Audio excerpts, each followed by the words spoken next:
Assalamualaikum. Label halal dan label PIRT yang merupakan singkatan dari pangan industri rumah tangga sudah digiatkan sejak lama oleh pemerintah.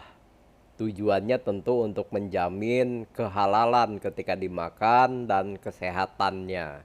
Kali ini saya akan berbincang-bincang dengan Laura Irawati, salah seorang tokoh penggerak UMKM di Cilegon khususnya dan Banten umumnya. Mari kita simak.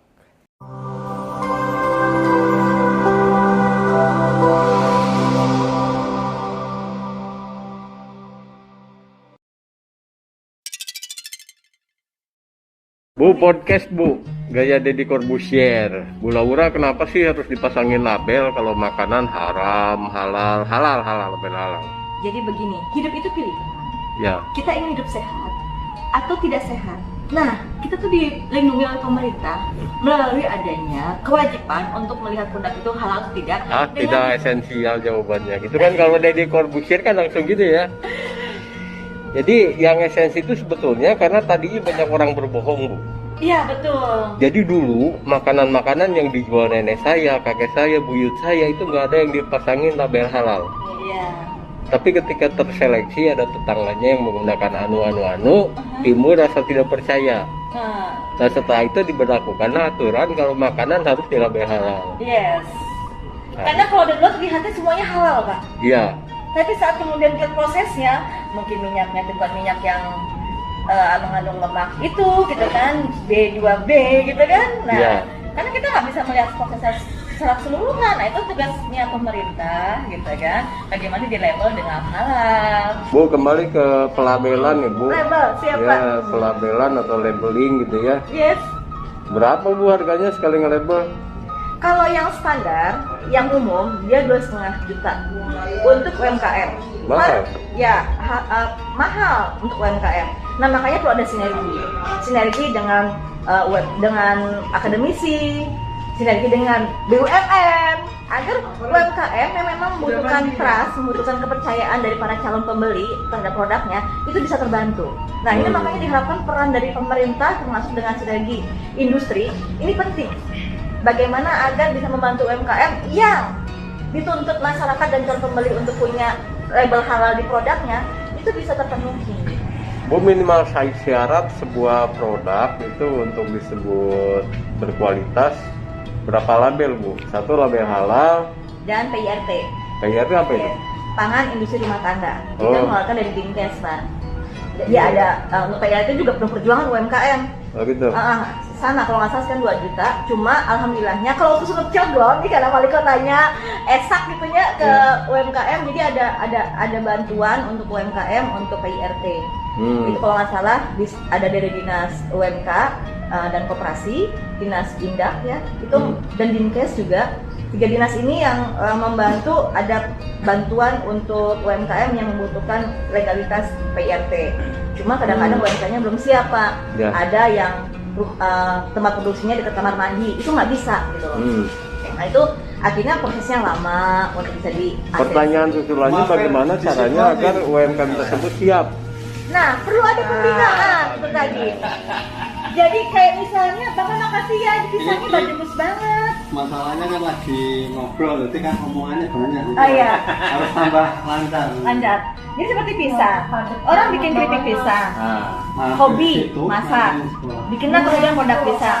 Nah, ternyata tidak bisa hanya modal hobi, tidak bisa hanya modal niat dan keinginan untuk bisa menambah ekonomi keluarga. Hanya dari situ. Perlu pembinaan bagaimana membuat keripik yang bagus, bagaimana keripiknya tahan lama, bagaimana agar keripiknya tadi halalnya bisa dipenuhi, PIRT-nya ada, setelah diperiksa oleh Dinkes dan sebagainya. Itu perlu pembinaan dari kami salah satunya lembaga seperti PIUKUP, Pusat Inkubator Wirausaha dan Klinik UMKM Provinsi Banten. Baik, saya ajak melingkar pertanyaannya sekarang. Itu mau sendiri, Pak. Kan yang namanya UMKM itu kan pasti secara praktek mereka udah bagus ya, praktisi. Sementara pembinanya orang-orang PKBL, contoh seperti itu ya. Orang PKBL kan sebetulnya bukan pelaku UMKM. Bagaimana caranya orang yang lebih bodoh itu bisa membina orang yang lebih pinter? Itu Bab Sadino, Pak. Iya, siap. Jadi bagaimana? Jadi ada fungsi regulator, ada fungsi operator. Ini saya sebenarnya waktu itu diskusi dengan Pak Wali Kota nih, saya sempat.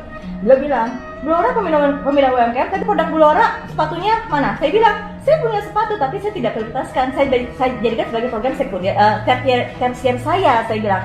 Karena kalau kita berperan sebagai UMKM secara full, kita nggak bisa membina UMKM. Sama dengan PKBL mungkin nggak punya produk tapi punya kebijakan, punya program-program yang bisa untuk membantu UMKM. Jadi saling silang mengisi gitu Pak Luki. Jadi bagaimana caranya segitiga TJS Krakatau Steel kita riset nama PKBL itu dengan mitra dan Piuku. Ya, karena Piuku kebetulan kan punya program, punya sinergitas pentahelix Pak. Pentahelix ini dengan industri, dengan pemerintah, dengan akademisi, dengan media, di mana dengan para pengusaha, komunitas-komunitas pengusaha seperti HIPI, Kadin.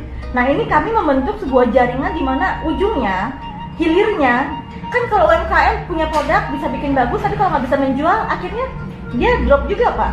Itu yang sebenarnya paling penting untuk membina UMKM. Pembinaan sinergisitas, bagaimana membuat produknya kemudian terjual secara teratur, itu kan butuh sinergisitas yang konsisten dari para pembina-pembina yang ada di sekitarnya. Gitu Pak Luki. Pak Luki kok tembak-tembak saya terus, saya belum dapat konsep kalau mau ngomong Pertanyaan apa, susulan ya. Iya siap Pak. Pertanyaan susulannya adalah yang pertama, UMKM itu padat produksi dan padat skill. Padat skill dan padat kegiatan Pak. Ya. Semuanya Kemudian sendiri, beli produk sendiri, betul. bikin sendiri, jual sendiri. Kadang-kadang karena nggak laku makan sendiri jadinya. Itu kan kasihan Pak. Sisi UMKM bener ya, jadi padat karya, mereka padat produk, padat kegiatan, Padat tanggung jawab. ya padat tanggung jawab. Ya. Sementara kami BUMN bisa dikatakan padat modal. Padat modal, padat kebijakan juga untuk bisa membantu. Pemerintah mungkin yang lebih ke kebijakan ya, Iya. yang lebih besarnya ke kebijakan. Nah sekarang yang jadi pertanyaan kita tuh belum padat pasar. Bagaimana caranya kita mensiasati padat pasar? Nah itu sinergisitas tadi Pak, bahwa dengan sinergisitas tadi, kebetulan misalnya kami nih di Kadin, kami di HIPI Banten misalnya punya program HIPI Mall seperti itu. Pemerintah juga punya namanya ngejubel.com, di mana ujungnya bagaimana kami membantu meningkatkan promosi dan penjualan produk UMKM. Itu salah satu. Ada banyak sekali program-program yang bisa disinergisitaskan dengan tadi jaringan pentahelix tadi Pak. Benang-benang itu disatukan gitu kan. Yeah. Pemerintah punya kebijakan, punya program, punya kegiatan, namun masih spot-spot gitu kan. Nah ini kan misalnya program tadi PIRT, produk sudah di-label gitu kan, tapi kemudian mau jual kemana gitu. Nah itu kan perlu sinergi dengan dunia industri. Nah kemarin juga alhamdulillah Pak Wali Kota juga sudah mewajibkan Indomaret, Alfamaret. Jadi sementara ditutup dulu Laura Corbuzier, kita tutup dulu ya. Jangan lupa ya subscribe ya Laura Irawati di YouTube saya. Siap.